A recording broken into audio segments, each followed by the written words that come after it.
வார்த்தைகளில் சிறந்தது அல்லாஹுடைய வார்த்தை என்றும், வழிகாட்டுதலில் சிறந்தது நபிகள் நாயகம் ஸல்லல்லாஹு அலைஹி வஸல்லம் அவர்களுடைய வழிகாட்டுதல், காரியங்களில் மிக மிக கெட்டது மார்க்கத்தில் புதிதாக ஏற்படுத்தப்பட்டவை, மார்க்கத்தில் புதிதாக ஏற்படுத்தப்பட்ட ஒவ்வொன்றும் பித்அத்துகள், ஒவ்வொரு பித்அத்தும் வழிகேடுகள், வழிகேடுகள் அனைத்தும் நரகில் கொண்டு போய் சேர்க்கும் என்று நபிகள் நாயகம் ஸல்லல்லாஹு அலைஹி வஸல்லம் அவர்கள் இந்த மனித சமூகத்தை அச்சமூட்டி எச்சரிக்கை செய்ததை இந்த தருணத்தில் நினைவுபடுத்த நானும் கடமைப்பட்டிருக்கின்றேன். அன்பிற்கினிய எல்லாமல்ல அல்லாஹுவின் நல்லடியார்களே, சகோதரர்களே, ஒரு நாளில் 6000 நன்மைகளை பெற்றுத்தரக்கூடிய சில அமல்களை குறித்து நாம் அறிய இருக்கின்றோம். அன்பிற்கினிய எல்லாமல்ல அல்லாஹுவின் நல்லடியார்களே, ஒரு மூமினை பொறுத்த மட்டில், ஒரு முஸ்லிமை பொறுத்த மட்டில் எல்லா நேரத்திலும் எல்லா நிலையிலும் அவன் அல்லாஹுவை நினைவு கூறக்கூடியவனாக இருக்க வேண்டும். ஒரு நாளில் அதிகாலையில் எழுந்தது முதல் இரவு படுக்கைக்கு செல்லுகின்ற வரை அவன் தனது நொடி பொழுதுகளை அல்லாஹுடைய நினைவோடு அவன் என்ன செய்ய வேண்டும்? கழிக்க வேண்டும். கொஞ்சம் சிந்தித்து பாருங்கள், போர்க்களம் என்பது எவ்வளவு ஒரு அபாயகரமான ஒரு இடம், ஒரு நிலை. அந்த போர்க்களத்தில் கூட அல்லாஹுவை நினைவு கூற வேண்டும் என்று அல்லாஹ் தனது நபிக்கும் அந்த நபியினுடைய தோழர்களுக்கும் கட்டளையிடுகின்றார். வாழ்வா சாவா என்கின்ற ஒரு கட்டம். அந்த நிலையிலும் கூட அல்லாஹுவை நீங்கள் நினைவு கூற வேண்டும் என்று அல்லாஹ் என்ன செய்கின்றான்? திருமறை குர்ஆனிலே சொல்கின்றான். 4வது அத்தியாயத்தினுடைய 103வது வசனத்திலே அல்லாஹ் சொல்கின்றான், ஃபைதா கலைத்துமுஸ் ஸலாத, போர்க்களத்தில் எவ்வாறு தொழுகை நடத்த வேண்டும் அந்த தொழுகையினுடைய முறைகளை எல்லாம் அல்லாஹ் சொல்லிவிட்டு சொல்கின்றான், ஃபைதா கலைத்துமுஸ் ஸலாத, தொழுகையை நீங்கள் நிறைவேற்றி விட்டால் ஃபذ்குருல்லாஹ கியாமன் வ குஊதன் வ அலா ஜுனூபிக்கும், நின்ற நிலையிலும் அமர்ந்த நிலையிலும் படுத்த நிலையிலும் அல்லாஹுவை நீங்கள் என்ன செய்யுங்கள்? நினைவு கூறுங்கள் என்று அல்லாஹு தஆலா என்ன செய்கின்றான்? சொல்கின்றான். அதுபோன்று எல்லா இபாதத்துகள், தொழுகையாக இருக்கட்டும், ஹஜ் எவ்வளவு பெரிய இபாதத். அன்று பிறந்த பாலகனை போன்று ஒரு மனிதன் என்ன செய்கின்றான்? அந்த ஹஜ்ஜை அல்லாஹுடைய தூதர் அவர்கள் காட்டி தந்த முறையில் நிறைவேற்றினால் அன்று பிறந்த பாலகனாக திரும்புகின்றான் என்று அல்லாஹுடைய தூதர் அவர்கள் சொல்கின்றார்கள். அந்த ஹஜ்ஜினுடைய கடமையை சொல்லிவிட்டு அந்த ஹஜ்ஜினுடைய கிரிகைகளை எல்லாம் நிறைவேற்றிவிட்டு அங்கும் அல்லாஹுவை நினைவு கூற வேண்டும் என்று அல்லாஹு தஆலா திருமறை குர்ஆனிலே சொல்கின்றான். 2வது அத்தியாயத்தினுடைய 200வது வசனத்திலே அல்லாஹ் சொல்கின்றான், ஃபைதா கவைத்தும் மனாசிகக்கும் ஃபذ்குருல்லாஹ கذிக்ரிக்கும் ஆபாஅக்கும் அவ் அஷத்த ذிக்ரா. அல்லாஹு தஆலா சொல்கின்றான், ஹஜ்ஜினுடைய கிரிகைகளை எல்லாம் நீங்கள் நிறைவேற்றி விட்டால் ஃபذ்குருல்லாஹ, அல்லாஹுவை நீங்கள் நினைவு கூறுங்கள். உங்களுடைய முன்னோர்கள் மூதாதையர்கள் எப்படி அல்லாஹுவை நினைவு கூர்ந்தார்களோ அதுபோன்று நீங்கள் நினைவு கூறுங்கள். அவ் அஷத்த ذிக்ரா, அல்லது அதைவிட அதிகமாக அல்லாஹுவை நீங்கள் என்ன செய்யுங்கள்? நினைவு கூறுங்கள் என்று அல்லாஹ் 2வது அத்தியாயத்தினுடைய 200வது வசனத்திலே என்ன செய்கின்றான்? சொல்லி காட்டுகின்றான். ஏன் இந்த ஜும்மாவுடைய தொழுகை, இந்த ஜும்மாவுடைய தொழுகையை நிறைவேற்றிவிட்டு ஒரு மனிதன் தனது வாழ்வாதாரத்தை தேடுவதற்காக இந்த பூமியிலே செல்லும் போது அங்கும் அல்லாஹு நினைவு கூறப்பட வேண்டும், அல்லாஹ் நினைவு கூறப்பட வேண்டும், அல்லாஹுவை நினைத்து பார்க்க வேண்டும் என்று அல்லாஹ் சொல்கின்றான். ஃபைதா குலியத்திஸ் ஸலாத்து, இந்த ஜும்மாவுடைய தொழுகையை நிறைவேற்றி விட்டால் ஃபன்தஷிரு ஃபில் அர்த், பூமியிலே வாழ்வாதாரத்தை தேடி நீங்கள் என்ன செய்யுங்கள்? பறந்து செல்லுங்கள். வபுத்தகு மின் ஃபضலில்லாஹ், அல்லாஹ் உங்களுக்கு தந்திருக்கக்கூடிய அருள்களை தேடி நீங்கள் செல்லுங்கள். வذ்குருல்லாஹ கஸீரா, அங்கும் அல்லாஹுவை அதிகமாக நீங்கள் நினைவு கூறுங்கள். லஅல்லக்கும் துஃப்லிஹூன், நீங்கள் வெற்றி அடைவீர்கள் என்று அல்லாஹு தஆலா 62வது அத்தியாயத்தினுடைய 10வது வசனத்திலே சொல்கின்றார். அல்லாஹ்வுடைய தூதர் ஸல்லல்லாஹு அலைஹி வஸல்லம் அவர்கள் எல்லா நிலைகளிலும், ஆயிஷா ரலியல்லாஹு அன்ஹா அவர்கள் அறிவிக்கின்றார்கள், அல்லாஹ்வுடைய தூதர் அவர்கள் எல்லா நிலைகளிலும் அல்லாஹ்வை நினைவுகூரக்கூடியவர்களாக இருந்தார்கள் என்ற ஒரு ஹதீஸை நாம் என்ன செய்கின்றோம், பார்க்கின்றோம். அதுபோன்று மிக முக்கியமாக உண்மையிலேயே இந்த நபிமொழிகளை நிறைய முறை நாம் கேட்டிருப்போம். தொழுகைக்கு பின்னால் ஓதக்கூடிய அதுக்கார்களை எல்லாம் நாம் படித்திருப்போம், மனனம் செய்திருப்போம். ஃபதக்கிர் இன்ன ذிக்ரா தன்ஃபஉல் முஃமினீன், நினைவூட்டுங்கள், நினைவூட்டுதல் மூமின்களுக்கு பயனளிக்கும் என்று அல்லாஹ் தஆலா திருமறை குர்ஆன்ல சொல்றான். அந்த அடிப்படையில் நாம் அதிக முறை மனனம் செய்திருந்தாலும், அதிக முறை படித்திருந்தாலும், நம்மிலே எத்தனை நபர்கள் இதை செயல்படுத்துகின்றோம்? தொழுகைக்கு பின்னால் ஓதக்கூடிய அந்த அதுக்கார்களை நாம் நம்மிலே எத்தனை நபர்கள் செயல்படுத்துகின்றோம் என்று ஒவ்வொருவரும் சிந்தித்து பார்க்க கடமைப்பட்டிருக்கின்றோம்.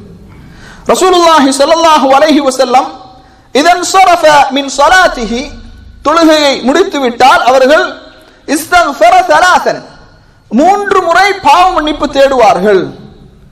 3 முறை பாவ மன்னிப்பு தேடுவார்கள். அதற்கு பிறகு அல்லாஹும்ம அன்தஸ் ஸலாம் வ மின்கஸ் ஸலாம் தபாரக்த யா தல் ஜலாலி வல் இக்ராம், இந்த பிரார்த்தனையை அல்லாஹ்வுடைய தூதர் அவர்கள் ஓதுவார்கள் என்று ஹதீஸில் நாம் பார்க்கின்றோம்.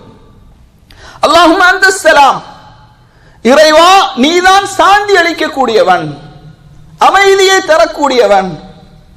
இன்றைக்கு எந்த மனிதன் தான் விரும்ப மாட்டான் அமைதியை, நிம்மதியை?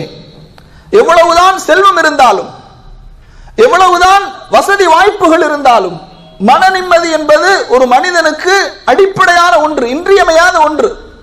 அல்லாஹும்ம அன்தஸ் ஸலாம், இறைவா நீதான் சாந்தி அளிப்பவன், வ மின்கஸ் ஸலாம், உன் புறத்திலிருந்துதான் சாந்தி ஏற்படுகின்றது. தபாரக்த யா தல் ஜலாலி வல் இக்ராம், வலிமையும் மேன்மையும் உடையவன் நீதான், சுபிட்சமிக்கவன் நீதான் என்று அல்லாஹுவை புகழுகின்ற வார்த்தைகளை ரசூலுல்லாஹி ஸல்லல்லாஹு அலைஹி வஸல்லம் அவர்கள் சொல்வார்கள் என்ற செய்தியை நாம் என்ன செய்றோம், பார்க்கிறோம். இந்த ஹதீஸை அறிவிக்கக்கூடிய வலீத் அவர்கள் இமாம் அவுஸாஇ ரஹிமஹுல்லாஹ் அவர்களிடத்தில் கேட்கிறாங்க, கைஃபல் இஸ்திக்ஃபார், இஸ்திக்ஃபார் என்றால் எப்படி இஸ்திக்ஃபார் செய்வது, பாவ மன்னிப்பு தேடுவது? அப்போது இமாம் அவுஸாஇ ரஹிமஹுல்லாஹ் அவர்கள் சொல்கின்றார்கள், அஸ்தக்ஃபிருல்லாஹ் அஸ்தக்ஃபிருல்லாஹ் அஸ்தக்ஃபிருல்லாஹ் என்று 3 முறை பாவ மன்னிப்பு தேடுவது. இந்த செய்தி சஹீஹ் முஸ்லிம்ல 591வது செய்தியாக இடம்பெறுவதை என்ன செய்கின்றோம், பார்க்கின்றோம். கொஞ்சம் யோசித்து பாருங்கள், வணக்க வழிபாடுகளை நிறைவேற்றிவிட்டு பாவ மன்னிப்பு தேடுவது. பாவம் செய்தால் பாவ மன்னிப்பு தேடலாம் இல்லையா? பாவம் செய்தால் அந்த பாவத்தை எண்ணி வருந்தி பாவ மன்னிப்பு தேடலாம். ஆனால் அல்லாஹுவின் பக்கம் நெருக்கக்கூடிய, அல்லாஹு மன்னிக்கக்கூடிய, அல்லாஹு மறுமையிலே நற்கூலிகளை பெற்றுத்தரக்கூடிய இபாதத்துகளை நிறைவேற்றிவிட்டு பாவ மன்னிப்பு தேட வேண்டும் என்று அல்லாஹுடைய தூதரவர்கள் இங்கே வழிகாட்டுகின்றார்கள் என்றால், இபாதத்திற்கும் பாவ மன்னிப்பு தேடுவதற்கும் என்ன தொடர்பு இருக்கின்றது? இதை நாம் எண்ணி பார்க்க வேண்டும். கண்ணியத்திற்குரியவர்களே, முஹத்திஸீன்கள் சொல்கின்றார்கள், உண்மையிலேயே நாம் ஒவ்வொருவரும் சிந்திக்க வேண்டும். நான் செய்கின்ற இபாதத், அது தொழுகையாக இருக்கட்டும், திக்ராக இருக்கட்டும், நோன்பாக இருக்கட்டும், ஜகாத்தாக இருக்கட்டும், ஹஜ்ஜாக இருக்கட்டும், எந்த ஒரு வணக்க வழிபாடாக இருந்தாலும் 100க்கு 100% அதை முழுமையாக நான் செய்தேன், 100க்கு 100% எந்த விதமான குறையும் இல்லாமல் அந்த கூலி எனக்கு முழுமையாக கிடைக்கும் என்று யாராலும் அறுதியிட்டு உறுதியாக சொல்ல முடியாது. ஏதாவது ஒரு இடத்திலே நாம் குறைகளை ஏற்படுத்தி இருப்போம். நமது தொழுகையாக இருக்கட்டும், அல்லது ஹஜ் போன்ற வணக்க வழிபாடுகளாக இருக்கட்டும், திக்ராக இருக்கட்டும், இந்த வணக்க வழிபாடுகளில் எல்லாம் ஏதாவது ஒரு இடத்திலே நாம் அறிந்தோ அறியாமலோ சில குறைபாடுகளை செய்திருப்போம். இந்த குறைபாடுகளை நிவர்த்தி செய்வதுதான் இந்த இஸ்திக்ஃபார். இறைவா உனது பொருத்தத்திற்காக, உனது மன்னிப்பை பெற வேண்டும் என்பதற்காக, மூமின்களுக்கு நீ தயார் செய்து வைத்திருக்கின்ற சொர்க்கத்தை அடைய வேண்டும் என்பதற்காக இந்த இபாதத்தை எல்லாம் நான் நிறைவேற்றி விட்டேன். இதில் ஏதாவது குறைகள் இருந்தால் என்னை மன்னித்து விடு. அஸ்தக்ஃபிருல்லாஹ் அஸ்தக்ஃபிருல்லாஹ். இதுதான் இந்த அஸ்தக்ஃபிருல்லாஹ் என்று இபாதத் செய்த பிறகு ஏன் இந்த வார்த்தையை சொல்கின்றோம் என்று சொன்னால், இதுதான் அதற்குரிய காரணம் என்பதை நாம் புரிந்து கொள்ள வேண்டும். அதற்கு பிறகு இந்த தொழுகையில ஓதக்கூடிய திக்ர்கள் என்ன, துஆக்கள் என்ன? லா இலாஹ இல்லல்லாஹு வஹ்தஹு லா ஷரீக லஹ் லஹுல் முல்கு வ லஹுல் ஹம்து வ ஹுவ அலா குல்லி ஷைஇன் கதீர். லா ஹவுல வலா குவத இல்லா பில்லாஹ் லா இலாஹ இல்லல்லாஹ் வலா நஅபுது இல்லா இய்யாஹ் லஹுன் நிஅமத்து வலஹுல் ஃபضல் வலஹுத் ஸனாஉல் ஹுஸ்ன் லா இலாஹ இல்லல்லாஹ் முக்லிஸீன லஹுத்தீன் வலவ் கரிஹல் காஃபிரூன். இந்த திக்ருகளை எல்லாம் அல்லாஹ்வுடைய தூதர் ஸல்லல்லாஹு அலைஹி வஸல்லம் அவர்கள் சொல்றாங்க. இதற்கு பிறகு அல்லாஹும்ம லா மானிஅ லிமா அஸைத, ஒரு அருமையான பிரார்த்தனையை அல்லாஹ்வுடைய தூதர் அவர்கள் நமக்கு கற்றுத் தருகின்றார்கள். உண்மையிலே நாம் எண்ணி பார்க்க வேண்டும், இந்த தொழுகைக்கு பிறகு இந்த திக்ருகளை எல்லாம் நாம் ஓதுகின்றோமா? ரசூலுல்லாஹ் சொல்றாங்க, அல்லாஹும்ம இறைவா லா மானிஅ லிமா அஸைத, நீ எதை கொடுக்க விரும்பினாயோ அதை தடுப்பவர் யாரும் இல்லை. இந்த உலகத்திலே ஒரு அடியானுக்கு அல்லாஹு தஆலா ஏதாவது ஒன்றை கொடுக்க வேண்டும் என்று நாடிவிட்டால் அதை யாராலும் தடுக்க முடியாது. அல்லாஹும்ம லா மானிஅ லிமா அஸைத வலா முஅதிய லிமா மனஅத, இறைவா நீ தடுத்ததை யாராலும் கொடுக்க முடியாது. ஒரு அடியானுக்கு ஒன்றை கொடுக்க கூடாது என்று நீ தடுத்து விட்டால் அதை கொடுக்கக்கூடியவர் யாரும் இல்லை. அல்லாஹும்ம லா மானிஅ லிமா அஸைத வலா முஅதிய லிமா மனஅத. அடுத்து வலா யன்ஃபஉ தல் ஜத் மின்கல் ஜத், எந்த செல்வந்தருடைய செல்வமும் உன்னிடத்தில் எந்த விதமான பயனும் அளிக்காது. இந்த பிரார்த்தனையை ரசூலுல்லாஹி ஸல்லல்லாஹு அலைஹி வஸல்லம் அவர்கள் ஒவ்வொரு தொழுகைக்கு பின்னால் ஓதுவார்கள் என்ற செய்தி சஹீஹுல் புகாரில 7292வது செய்தியாக இடம்பெறுவதை பார்க்கின்றோம். இந்த திக்ருகள் எல்லாம் நாம் இதை ஓதும் போது அல்லாஹ்வின் மீது உள்ள அந்த நம்பிக்கை நமக்கு அதிகரிக்கும். தவக்கல், அல்லாஹ்வின் மீது நாம் பொறுப்பு சாட்டுகின்றோம். அல்லாஹ்வின் மீது உள்ள அந்த நம்பிக்கை, அதிலே நமக்கு ஒரு புத்துணர்ச்சி ஏற்படும். அந்த நம்பிக்கை இன்னும் இன்னும் அதிகரிக்கும் இந்த திக்ருகள் ஓதப்படுவதன் மூலமாக. அதுபோன்று ரசூலுல்லாஹி ஸல்லல்லாஹு அலைஹி வஸல்லம் அவங்க சொல்றாங்க, அபூ ஹுரைரா ரலியல்லாஹு அன்ஹு அவர்கள் அறிவிக்கக்கூடிய செய்தி, மன் சப்பஹல்லாஹ ஃபீ துபுரி குல்லி ஸலாத்தின் ஸலாத்தன் வ ஸலாத்தீன், யார் ஃபர்லான தொழுகைக்கு பிறகு 33 முறை சப்பஹல்லாஹ் சுப்ஹானல்லாஹ் சுப்ஹானல்லாஹ் என்று 33 முறை கூறுகின்றார்களோ, வஹமிதல்லாஹ ஸலாத்தன் வ ஸலாத்தீன், அல்ஹம்துலில்லாஹ் என்று 33 முறை கூறுகின்றார்களோ, வகப்பரல்லாஹ ஸலாத்தன் வ ஸலாத்தீன், அல்லாஹு அக்பர் என்று 33 முறை கூறுகின்றார்களோ, ஃபதில்க 99, 33 முறை சுப்ஹானல்லாஹ், 33 முறை அல்ஹம்துலில்லாஹ், 33 முறை அல்லாஹு அக்பர், 99 ஆகிவிட்டது. வகால தமாமுல் மிஆ லா இலாஹ இல்லல்லாஹு வஹ்தஹு லா ஷரீக லஹு லஹுல் முல்கு வ லஹுல் ஹம்து வ ஹுவ அலா குல்லி ஷைஇன் கதீர். இதை சொல்லும் போது ஒரு மனிதன் 100ஐ பூர்த்தி செய்து விடுகின்றான். இப்போ ஒரு நாளைக்கு எத்தனை முறை தொழுகின்றோம்? 5 நேரம் 5 முறை தொழுகின்றோம். 5 நேர தொழுகையை நிறைவேற்றுகின்றோம். இந்த 5 நேர தொழுகைக்கு பின்னால் இந்த திக்ருகளை, இந்த தஸ்பீஹுகளை, இந்த தக்பீர்களை, இந்த தஹ்மீதுகளை நாம் சொன்னால் ஒரு நாளைக்கு 500 நன்மைகளை நாம் என்ன செய்கின்றோம்? பெறுகின்றோம். ஆனால் அல்லாஹ்விடத்தில் இந்த நன்மையினுடைய பிரதிபலன் என்ன? 500ஆ? இல்லை. காரணம், குர்ஆனிலும் ஹதீஸிலும் நாம் பார்க்கின்றோம், வலி குல்லி ஹஸனத்தின் பி அஷ்ரி அம்சாலிஹா, நாம் செய்கின்ற ஒவ்வொரு நன்மைகளும் அதற்கு 10 மடங்காக அல்லாஹு தஆலா அதற்கு நன்மைகளை பதிவு செய்கின்றான். அப்ப 5 நேர தொழுகையில் 500 தக்பீர், இந்த 500 தக்பீர், தஹ்மீத், தஹ்லீல் என்று 500 நன்மைகள் என்றால் அல்லாஹ்விடத்தில் 5000 நன்மைகள் நமக்கு கிடைத்து விடுகின்றது. ஒரே நாளிலே சுலபமான முறையில் 5000 நன்மைகளை நாம் என்ன செய்கின்றோம்? பெற்று விடுகின்றோம். ரசூலுல்லாஹ் சொல்றாங்க, இந்த தஸ்பீஹ், தஹ்மீத், தக்பீர், சுப்ஹானல்லாஹ் 33 முறை, அல்ஹம்துலில்லாஹ் 33 முறை, அல்லாஹு அக்பர் 33 முறை, லா இலாஹ இல்லல்லாஹு வஹ்தஹு லா ஷரீக லஹு லஹுல் முல்கு வ லஹுல் ஹம்து யுஹ்யி வ யுமீத்து வ ஹுவ அலா குல்லி ஷைஇன் கதீர். இந்த வார்த்தைகளை நாம் சொல்லும்போது குஃபிரத் ஹதாயாஹு வ இன் கானத் மிஸ்ல ஜபதில் பஹர், கடல் அளவுக்கு, கடல் நுரை அளவுக்கு பாவங்கள் இருந்தாலும் அவனுக்கு மன்னிக்கப்படுகின்றது. கடல் எவ்வளவு பிரம்மாண்டமான ஒரு படைப்பு, அந்த கடல் நுரை அளவுக்கு பாவங்கள் இருந்தாலும் மன்னிக்கப்படுகின்றது என்று அல்லாஹ்வுடைய தூதர் ஸல்லல்லாஹு அலைஹி வஸல்லம் அவர்கள் சொல்கின்ற இந்த செய்தி சஹீஹ் முஸ்லிம்ல 597வது செய்தியாக பதிவு செய்யப்படுகின்றது.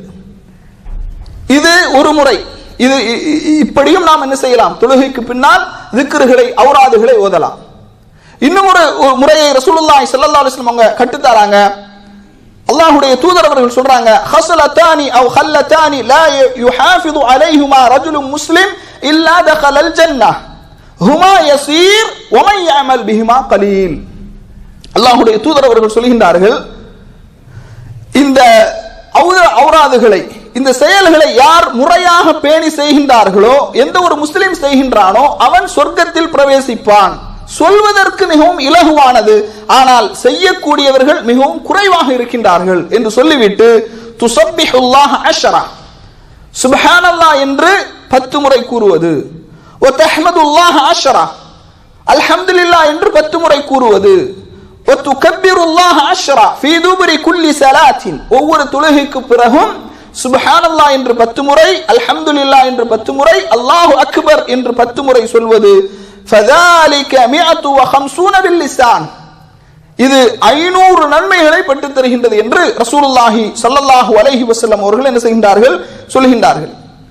கண்ணியத்திற்குரியவர்களே, இன்னும் ரசூலுல்லாஹி ஸல்லல்லாஹு அலைஹி வஸல்லம் அவங்க சொல்றாங்க, وتسبح 33 وتحمد 33 وتكبر 34.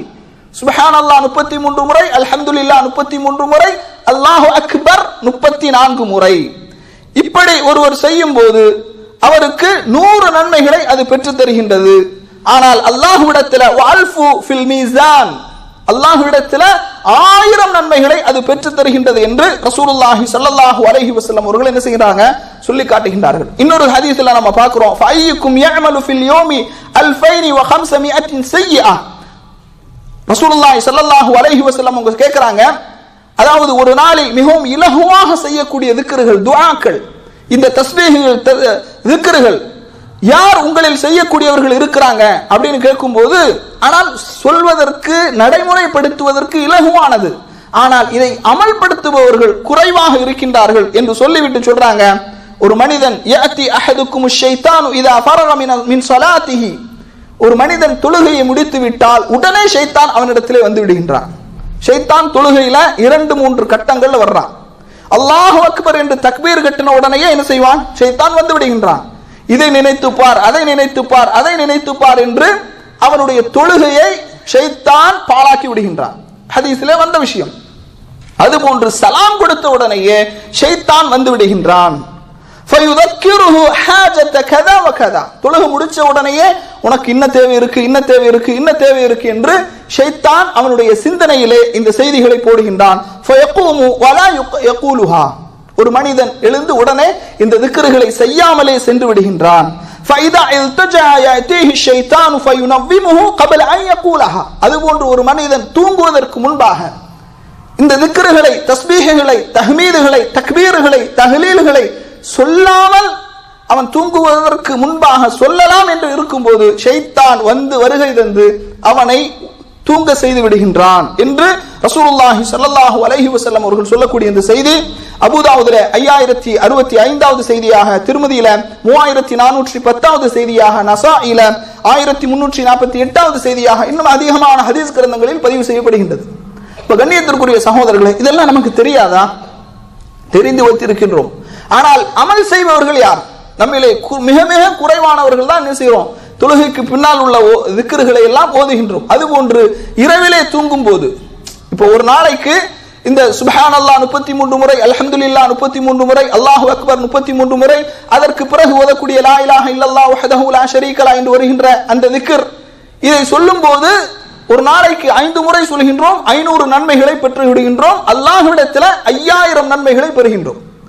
அதுபோன்று தூங்கும் போது இந்த சுப்ஹானல்லாஹ், அல்ஹம்துலில்லாஹ், அல்லாஹு அக்பர் 33 முறை சொல்லி இந்த லா இலாஹ இல்லல்லாஹு வஹ்தஹு லா ஷரீக லஹு இந்த திக்ரையோ அல்லது அல்லாஹு அக்பர் என்ற அந்த திக்ரை 34 முறை சொல்லும் போது 100ஐ பூர்த்தி செய்து விடுகின்றோம். அப்போ ஒரு நாளைக்கு 600 முறை தஸ்பீஹ் செய்கின்றோம், தஹ்லீல் லா இலாஹ இல்லல்லாஹ் என்று சொல்கின்றோம், தக்பீர், தஹ்மீத், தஸ்பீஹ், இதையெல்லாம் சேர்த்து பார்க்கும்போது 600 முறை என்ன செய்கின்றோம், வளமையாக நாம் செய்து வந்தால் 600 முறை செய்கின்றோம். இது அல்லாஹ்விடத்தில் 6000 நன்மைகளை என்ன செய்கின்றது, பெற்று தருகின்றது என்ற ஒரு செய்தி என்ன செய்கிறோம், பார்க்கிறோம். அதுபோன்று ரசூலுல்லாஹி ஸல்லல்லாஹு அலைஹி வஸல்லம் அவர்கள் சில கட்டங்கள்ல சுப்ஹானல்லாஹ் 25 முறை, அல்ஹம்துலில்லாஹ் 25 முறை, லா இலாஹ இல்லல்லாஹ் 25 முறை, அல்லாஹு அக்பர் 25 முறை, இப்படியும் என்ன செஞ்சிருக்கிறாங்க, துஆ செய்திருக்கின்றார்கள் என்ற ஒரு செய்தி என்ன செய்கிறோம், பார்க்கிறோம்.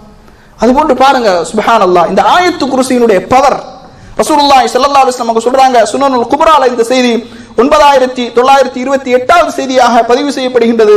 மன் கரஅ ஆயத்துல் குர்சி துபர குல்லி ஸலாத்தின் மக்சூபா, கடமையான தொழுகைக்கு பிறகு யார் ஆயத்து குர்சியை ஓதுகின்றார்களோ, லம் யம்னஹு மின் துகூலில் ஜன்னah இல்லல் மௌத், அவன் சொர்க்கத்திற்கு செல்வதற்கு எது தடையாக இருக்கின்றது என்றால் அவனது மரணம்தான் தடையாக இருக்கின்றது. சில அறிஞர்கள் இந்த ஹதீஸை பலஹீனம் என்ற கருத்திலும் பதிவு செய்கின்றார்கள். வல்லாஹு ஆலம். ரசூலுல்லாஹ் சொல்றாங்க, தடையாக இருப்பது மரணம்தான் என்று அல்லாஹ்வுடைய தூதர் ஸல்லல்லாஹு அலைஹி வஸல்லம் அவர்கள் சொல்லக்கூடிய ஒரு செய்தி என்ன செய்றோம் பார்க்கிறோம். அதுபோன்று உக்பத் இப்னு ஆமிர் ரலியல்லாஹு அன்ஹு அறிவிக்கக்கூடிய செய்தி அபூதாவுதிலே இடம்பெறுகின்றது. 1523வது செய்தியாக, அமரனி ரசூலுல்லாஹி ஸல்லல்லாஹு அலைஹி வஸல்லம் அன் அக்ரா பில் முஅவ்விதாத் துபர குல்லி ஸலாத்தின், ஒவ்வொரு தொழுகைக்கு பிறகும் குல் அஊது பிரப்பில் ஃபலக், அதுபோன்று குல் அஊது பிரப்பின் நாஸ், இந்த சூறாக்களை ஓதுமாறு எனக்கு அல்லாஹ்வுடைய தூதர் அவர்கள் கட்டளையிட்டார்கள் என்ற ஒரு செய்தி என்ன செய்கின்றோம் பார்க்கின்றோம். எனவே கண்ணியத்திற்குரிய சகோதரர்களே, இந்த திக்ர்கள், இந்த அதுக்கார்கள் எல்லாம் ரொம்ப சுலபமானது, செய்வதற்கு மிகவும் இலகுவானது. ஆனால் அல்லாஹ்வுடைய தூதர் அவர்கள் கேட்பதை போன்று செய்பவர்கள் யார்? மிக முக்கியமான ஒரு விஷயத்தை உங்களுடைய மனதிலே பதிய வைத்துக் கொள்ளுங்கள். நம்மிலே அதிகமான மக்கள், அதாவது இபாதத்துகள் 3 வகையாக இருக்கின்றது. ஒன்று உடல் ரீதியாக செய்கின்ற இபாதத்துகள், உள்ளம் ரீதியாக செய்கின்ற இபாதத்துகள், நாவினால் செய்கின்ற இபாதத்துகள், இப்படி 3 வகையான இபாதத்துகள் இருக்கின்றது. இதுல நாவினால் செய்யக்கூடிய இபாதத்துகளை பொறுத்த மட்டில் நமது நாவும் உதடும் அசைய வேண்டும். அது குர்ஆன் ஓதுவதாக இருந்தாலும் சரி, zikr செய்வதாக இருந்தாலும் சரி, தஸ்பீஹ் செய்வதாக இருந்தாலும் சரி, தஹ்லீல் சொல்வதாக இருந்தாலும் சரி, நாவினால் செய்யக்கூடிய எந்த ஒரு இபாதத்தாக இருந்தாலும் நமது நாவும் உதடும் அசைய வேண்டும். ஏன்னா நிறைய மக்கள் என்ன செய்யறாங்கன்னா, குர்ஆன் ஓதுவாங்க, குர்ஆனை விரித்து வைத்துக் கொண்டு மௌனமாக அமர்ந்திருப்பார்கள். மனதிற்குள் ஓதுவதாக உதடும் அசையாது, நாவும் அசையாது. அதுபோன்று தொழுகைக்கு பிறகு அமைதியாக இருப்பார்கள், ஆனால் மனதிற்குள் zikr செய்வார்கள். அல்ல, நாவினால் செய்யக்கூடிய இபாதத்துகள், zikr, திலாவத்துல் குர்ஆன், தஸ்பீஹ், தஹ்லீல், தக்பீர், இதெல்லாம் உதடும் நாவும் அசைய வேண்டும். அப்படி உதடும் நாவும் அசைந்தால்தான் நமக்கு முழுமையாக நன்மைகள் வழங்கப்படும். ஷேக் பின் பாஸ் ரஹிமஹுல்லா, ஷேக் சாலிஹ் அல் உஸைமீன் ரஹிமஹுல்லா போன்ற மார்க்க அறிஞர்கள்லாம் என்ன செய்யறாங்க, இப்படித்தான் தீர்ப்பு வழங்குவதை என்ன செய்யறோம் பார்க்கிறோம். அதனால கண்ணியத்திற்குரியவர்களே, நாம் சொன்ன இந்த இபாதத்துகளை, இந்த திக்ருகளை, ஔராதுகளை, தொழுகைக்கு பின்னால் ஓதக்கூடிய திக்ருகளை, தூங்குவதற்கு முன்னால் ஓதக்கூடிய இந்த தஸ்பீஹ், தஹ்லீல், தக்பீர், இவற்றையெல்லாம் முறையாக பேணி நாம் செய்தோம் என்றால் ஒரே நாளில் மிக சுலபமாக 6000 நன்மைகளை நாம் பெறுகின்றோம். அப்படிப்பட்ட நன்மைகளை செய்யக்கூடியவர்களாக அந்த பாக்கியத்தை நம் அனைவருக்கும் அல்லாஹ் ரப்புல் ஆலமீன் தந்தருவானாக என்று கூறி எனது உரையை நிறைவு செய்கின்றேன். வாஹிரு தஅவானா அல்ஹம்துலில்லாஹி ரப்பில் ஆலமீன்.